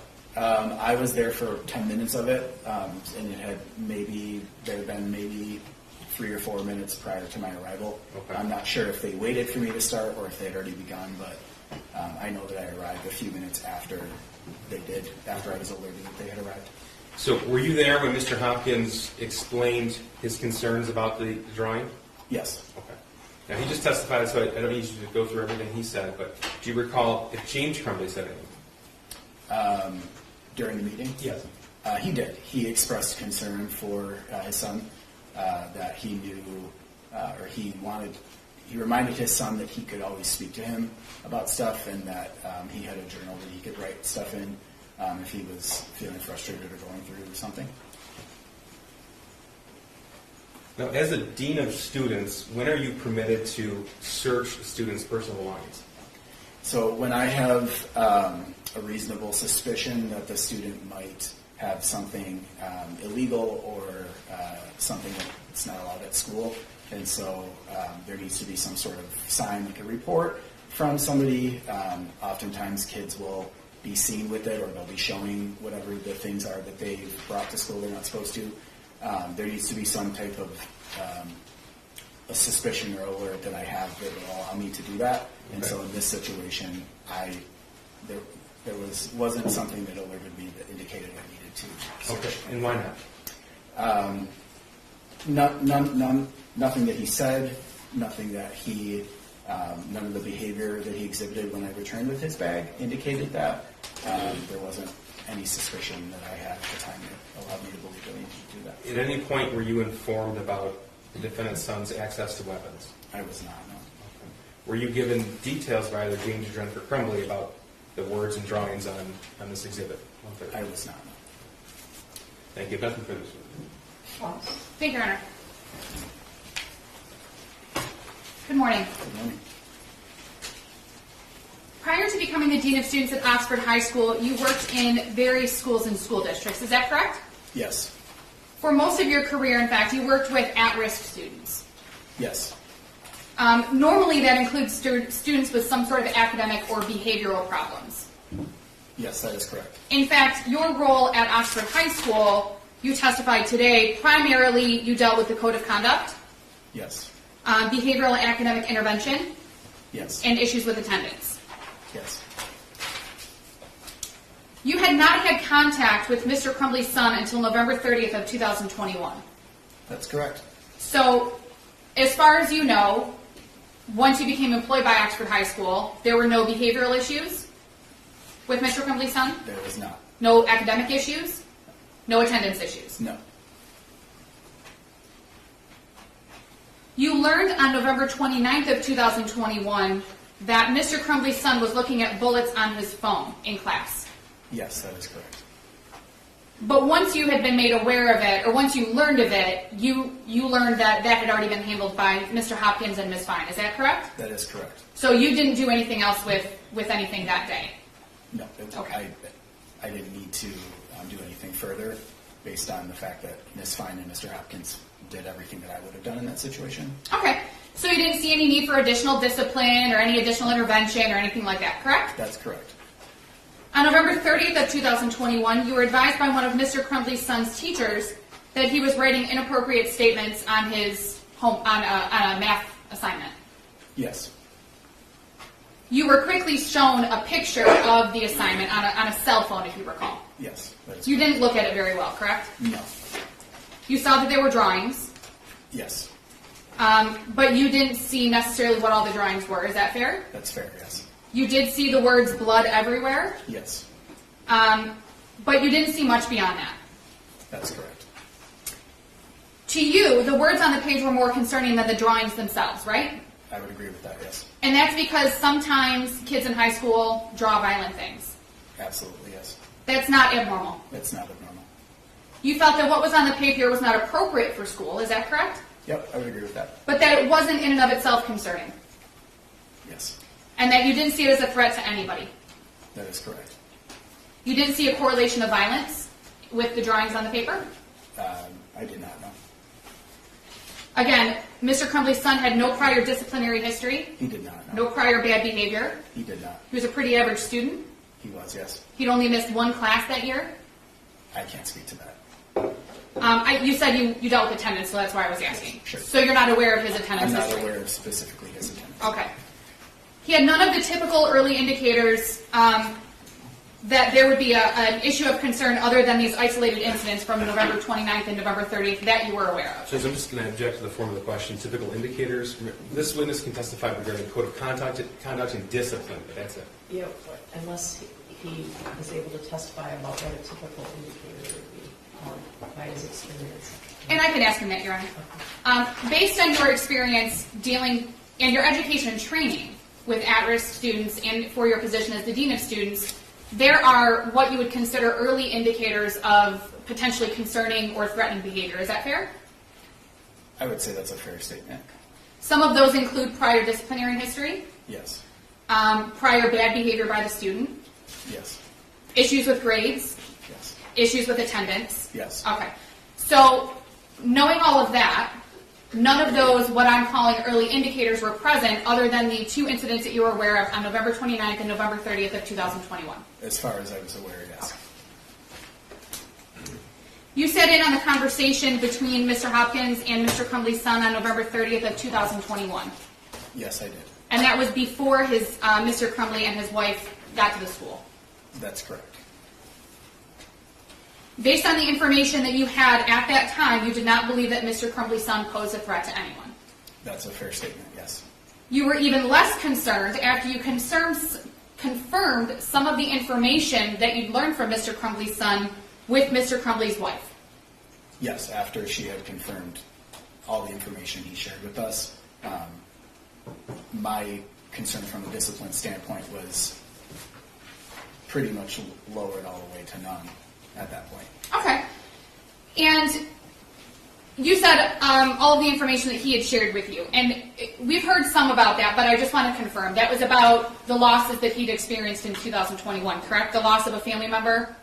Yes. The loss of his family dog? Yes. A friend had moved away? Yes. He'd struggled with COVID? He did, yes. He had a hard time with virtual school? Yes. Those were the things that you confirmed with his family, with his parents? Along with his desire for graphic design and video games, and that they thought he should focus more on academics rather than that, which is what he had shared with us during the meeting. Okay. When you say he had shared with us, are you referencing a discussion or an argument he had with his parents the night before that related to video game design and grades, or was this something separate? Both. No, he had shared that he was interested in that and that he didn't feel his parents supported that, and that led to an argument the night before, but he didn't provide any context to that at all, and they had confirmed that, but they also didn't provide any context to that either. So there was a confirmation that the student and Mr. Crumbley's son and Mr. Crumbley and his wife had an argument with their son the night before. It sounded to you like it may have related to video game design and grades, but you didn't have any context beyond what you believed it to be about. That's correct, yes.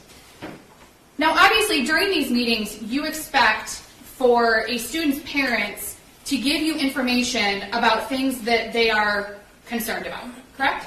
Typically in these meetings, parents come to them and they provide additional context, stuff they're seeing at home, a history of, especially in a mental health situation, a history of any kind of counseling, and any issues they've had at other schools or whatever, but they usually provide additional information. So you said specifically things that they see at home, things that they're concerned about. Obviously, in order for a parent to see something at home or be concerned about it, they have to be aware of it. Is that fair? Speculation too, Judge.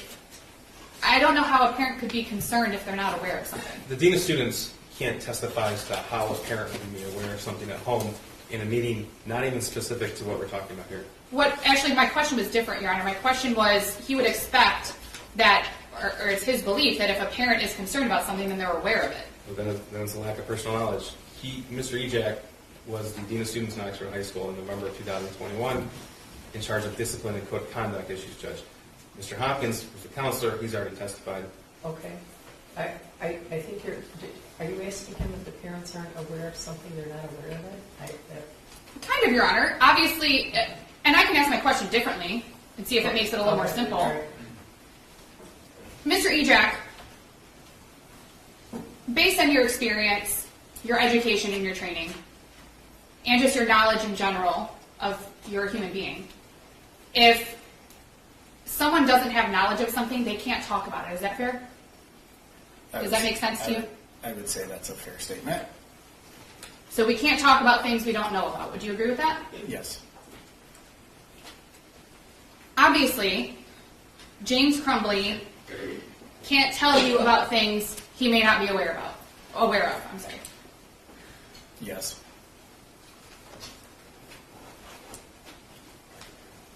You weren't concerned on November 30th of 2021 by Mr. Crumbley's son looking at bullets or drawing guns. Is that fair? I think there was a level of concern there, which is why we called the parents in for the meeting. And if you recall, the level of concern was regarding the appropriateness of behavior in school. Yes. You didn't find his interest in guns or bullets concerning, especially in the Oxford community, if you remember. Yes, that's correct.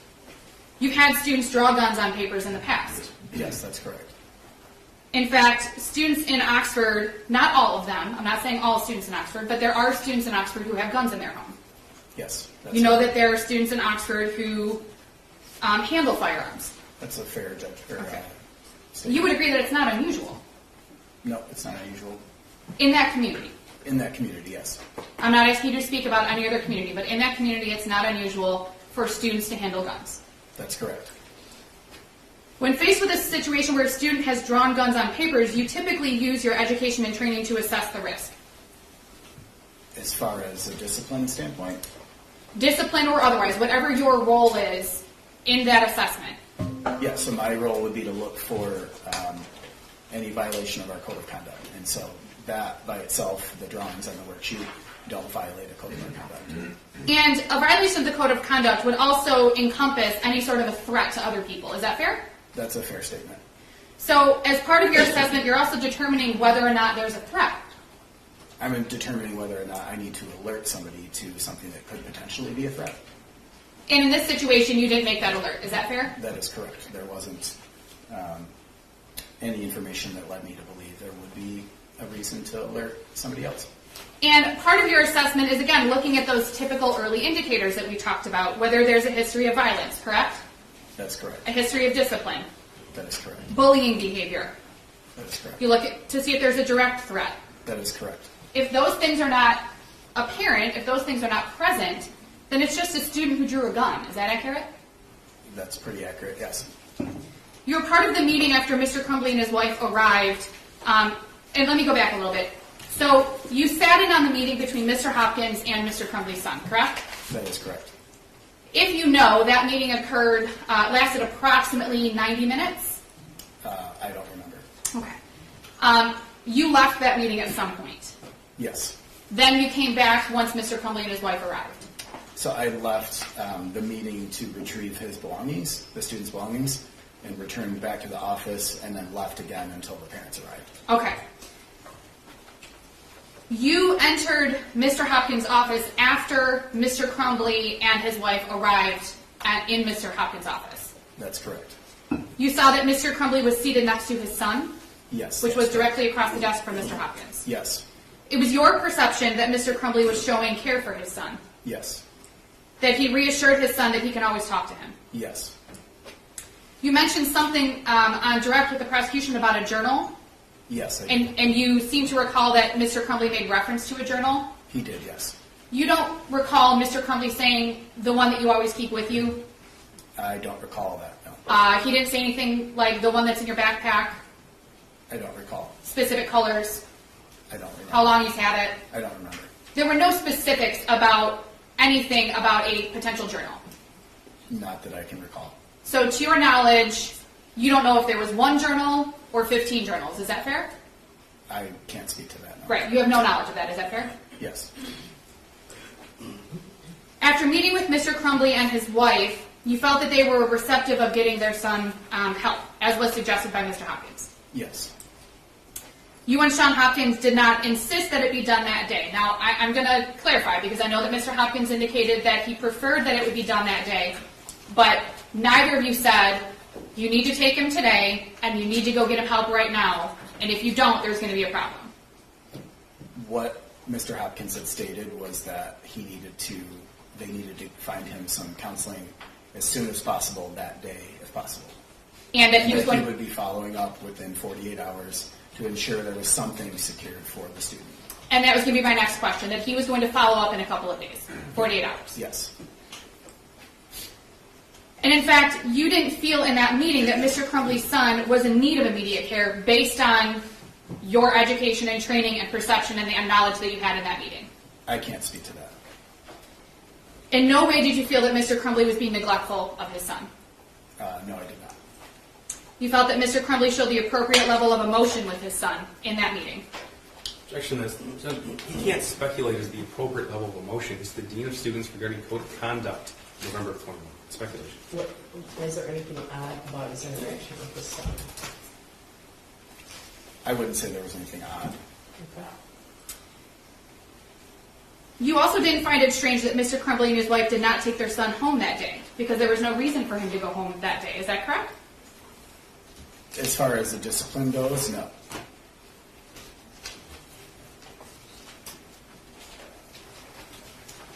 During the meeting, you said that you retrieved Mr. Crumbley's son's backpack from his classroom and brought it back to Mr. Hopkins' office. That's correct. You indicated this backpack was heavy. Yes, such as every other student in the school. And let me clarify, that day, you didn't say that today, that day, November 30th of 2021, you commented to a teacher that the backpack was heavy. Yes, there was. I made a joke at how easily she picked it up, and then when she handed it off to me, my arm dropped down. So it was more of a joke at how strong she was compared to myself. And if you recall, at the time, the students weren't using their lockers, They were not using their so it was lockers. fairly common for a student's backpack to be heavy. That's correct. You didn't look in the backpack. I did not know. You didn't, and I think you said you didn't have reason to look at I the didn't backpack. have reasonable suspicion, though. You didn't ask Mr. Crumbley's son to look at his backpack. I did not know. You did not ask Mr. Crumbley or his wife to look in the backpack. I did not know. You didn't look yourself or ask anyone else to look because you didn't feel that there was a reason to look in the backpack. Is that fair? There was nothing from our conversation or from anything that we had heard so far that would indicate it was enough to reach to that level, correct? You've had numerous discussions about this case since November 30th of 2021. Yes. You've talked with various attorneys. Sure. Yeah. And I'm not asking you about what your communications were with your own attorneys. I'm not asking you about that. I'm just asking if you've met with attorneys. I've met with many different attorneys. You've met with the prosecutor's office Yes. on more than one occasion. Yes. And some of those meetings with the prosecutor's office were to prepare for testimony. Yes. Some were to get more information about what occurred on November 30th of 2021. One was yes.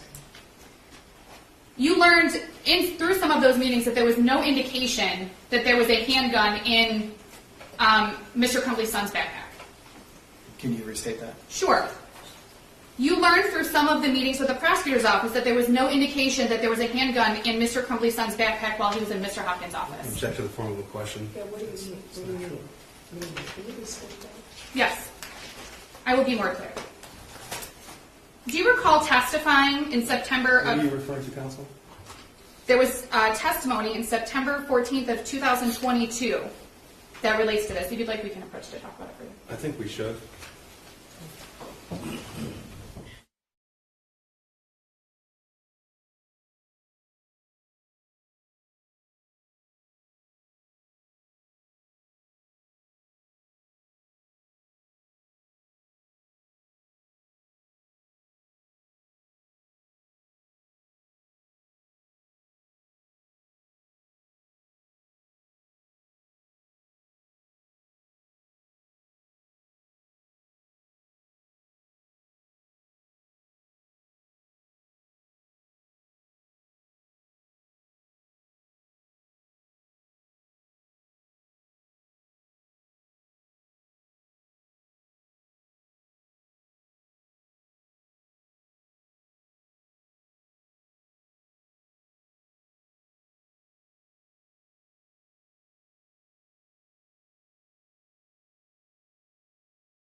Okay, go ahead, Ms. Lynn. Thank you, Your Honor. As you know, approximately 2 hours after the meeting, after this meeting with Mr. Hopkins, yourself, and Mr. Crumbley and his wife, Mr. Crumbley's son began the shooting. Yes. You saw the footage of the shooting. I did, yes. You were not aware that Mr. Crumbley's son was the shooter. Initially. At the time. When I saw all of the footage? No, let me go back. So at some point early on the day of the shooting, you saw footage of the shooting. Yes. And that was while you were in the office of the school. On the phone with the 911 operator? Yes. And at that point, the thought didn't cross your mind that the shooter may be Mr. Crumbley's son. That's a fair statement, yes. In fact, you didn't know that it was Mr. Crumbley's son until you were told that it was him after the shooting. I believe as the video footage continued to play and we were still on the phone, it wasn't confirmed, but I had a pretty good idea that that's who it was. Okay. Even looking back, after you know what Mr. Crumbley's son did 2 hours after that meeting, his behaviors did not show a pattern of what he was planning to do 2 hours later. Based on the information I knew, no. It's fair to say that you had years of experience with at-risk students. Yes, that's correct. Years of experience with behavioral, academic, attendance, issues of that nature. Yes. You have education and training about concerning things to look for in students. Yes. You knew that Mr. Crumbley's son was looking at bullets on his phone on November 29th of 2021. Yes. You knew that he had drawn a gun and some concerning words on his math assignment. Yeah, that's correct. You knew that he was at the shooting range with his mom the weekend before. Yes, that's correct. You confirmed that during the meeting with his parents, correct? Yes. You knew that he had experienced significant losses in the months before November 30th of 2021. Yes. You knew that Mr. Hopkins was recommending that his parents have him talk to a therapist that day if possible. That's correct. You knew that his backpack was heavy and commented about the weight of it to a teacher. That's correct. You knew that firearms were not uncommon in homes in Oxford. That's correct. You knew that students at the high school handled firearms and that it wasn't uncommon. We're asked and answered now, Judge. You knew, Yeah, he answered that. you knew that the shooter was going to stay in school that day. At the end of the meeting? Yes. Yes. Partly because he wanted to, Yes. and partly because his parents had to go to work. That's what I was told, yes. And with all of this, all of the knowledge that you had on November 30th of 2021 at approximately 10:52 a.m., you did not feel that he was a threat to anyone, and you didn't feel that you had reasonable suspicion to look at his backpack. No, because you have to remember, I knew very little of what we all know today. So when we're looking at the big picture today, I knew a fraction of what we all know now. And we talked about this a little bit with Mr. Hopkins as well. We all know what happened at 12:51 on November 30th of 2021. But the information that you had at 10:52 a.m. or approximately 10:50 a.m. when that meeting ended, is the information that you were going on. Yes, and that does not rise to the level of suspension or a discipline, especially when you're considering mental health.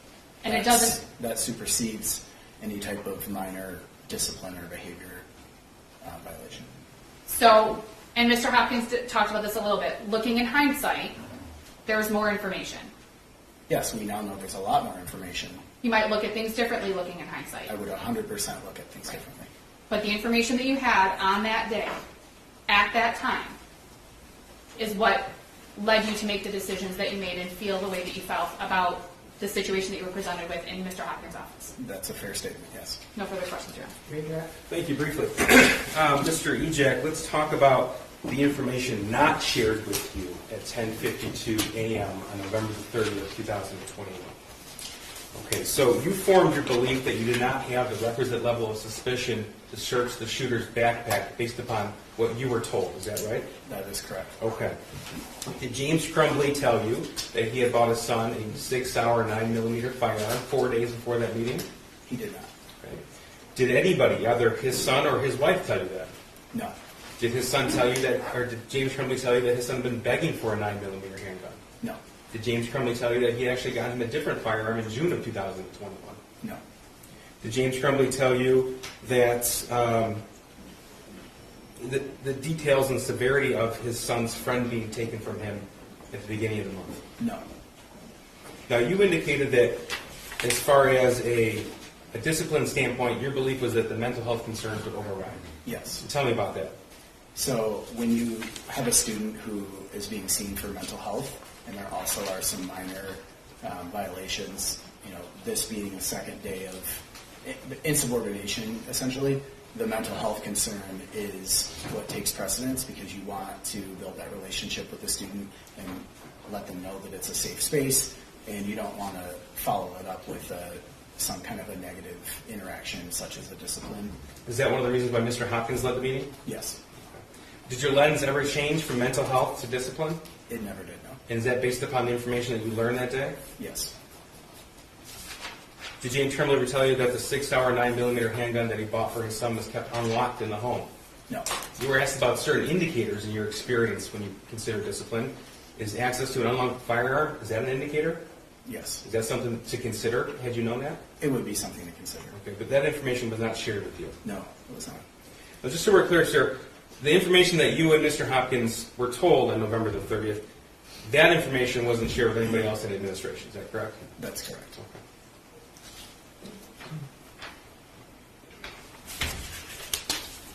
I don't have any further questions. Thank you. Very brief request, Your Honor. Very brief. Okay.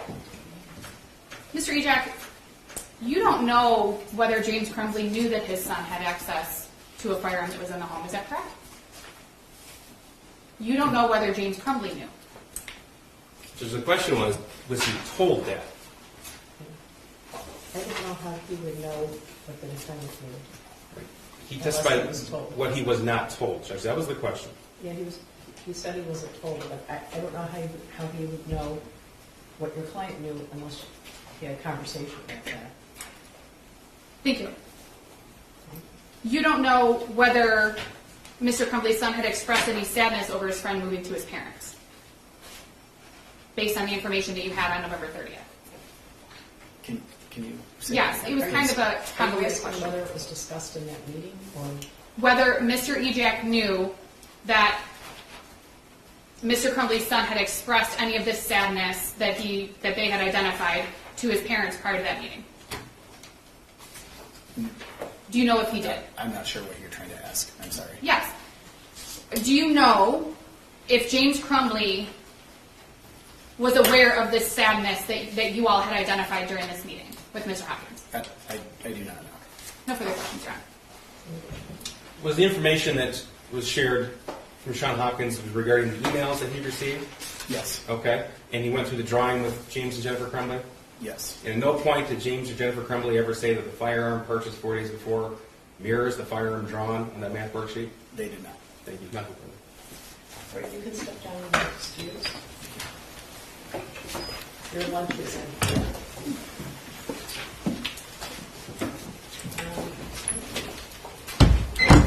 This spot is wrong, obviously. If I were taller, it would have been fixed already. I'm going to ask you to return at 1 o'clock. It's not about 5 to 12. I'm going to ask you to return at 1 o'clock.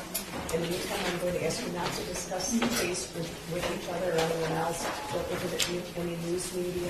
Don't talk to anybody. Don't Google anything. Don't do any research on your phone or anything like that. Any questions about the case now? Okay. All right, let's see you at 1 o'clock. All right.